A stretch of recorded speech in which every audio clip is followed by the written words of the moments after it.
মাইকে ঘোষণা এলো, এখন পবিত্র কুরআন তিলাওয়াত করবেন হাফেজ সালেহ আহমেদ তাকরিম।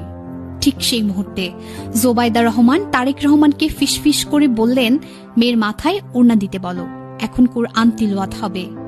তারেক রহমান এক মুহূর্ত দেরি না করে সেই কথাই মেয়েকে পৌঁছে দিলেন, জাইমা এখন কুরআন তিলাওয়াত হবে, মাথায় ওড়না দাও। জাইমা, যিনি তার দাদি শোকসভায় পরিবারের সাথে উপস্থিত, তৎক্ষণাৎ ওড়না মাথায় দেন। জোবাইদা রহমানের এই সচেতনতা বলে দেয় তিনি কতটা বিচক্ষণ, কতটা সংবেদনশীল। একজন মা হিসেবে তিনি জানেন কখন কি শেখাতে হয়, কোন মুহূর্তে কোন বার্তাটা সন্তানের কাছে পৌঁছানো জরুরি। জাইমা রহমান চাইলে ওড়না না দিলেও কেউ কিছু বলতো না। তিনি রাষ্ট্রীয় কোনো দায়িত্বে নেই, জনসমালোচনার চাপেও ছিলেন না, সামাজিকভাবে সেটি বাধ্যতামূলকও ছিল না। কিন্তু প্রশ্নটা পোশাকের নয়, প্রশ্নটা কুরআনের সম্মানের।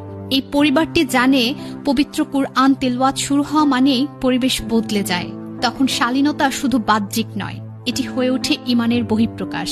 এই ছোট্ট মুহূর্তে স্পষ্ট হয়ে গেছে এটি কোনো হঠাৎ আচরণ নয়, বরং বছরের পর বছর ধরে গড়ে ওঠা পারিবারিক আদর্শের ফল। এ যেন কেবল একটি কথোপকথন নয়, এ যেন একটি আদর্শ পরিবারের জীবন্ত পাঠশালা। আজকের সময়ে যেখানে ধর্মীয় বিষয়গুলো অনেক সময় প্রদর্শনীতে পরিণত হয়, সেখানে এই দৃশ্য ছিল নীরব, বিনয়ী, অথচ গভীরভাবে শক্তিশালী। রাজনীতির কোলাহলের ভিড়ে এমন দৃশ্য খুব কমই দেখা যায়, কিন্তু এই ছোট্ট ঘটনায় অনেকের মন জয় করেছে।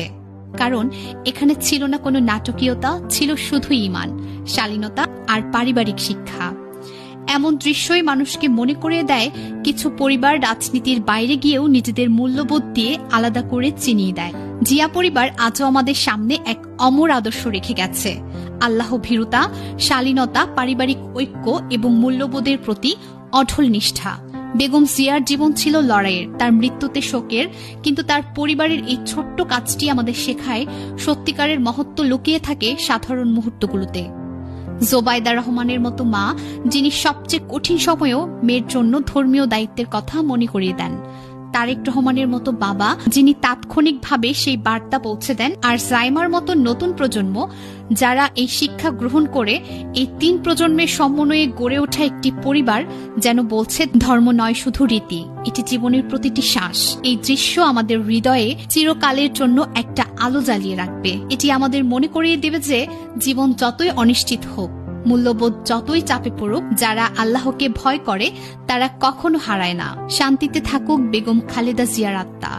আল্লাহ তার পরিবারকে আরো শক্তি, ধৈর্য ও ঈমান দান করুক। আর আমরা সকলে যেন এই আদর্শ থেকে শিক্ষা নিয়ে নিজেদের জীবনকে আরো সুন্দর, আরো পবিত্র করে তুলতে পারি। আমিন।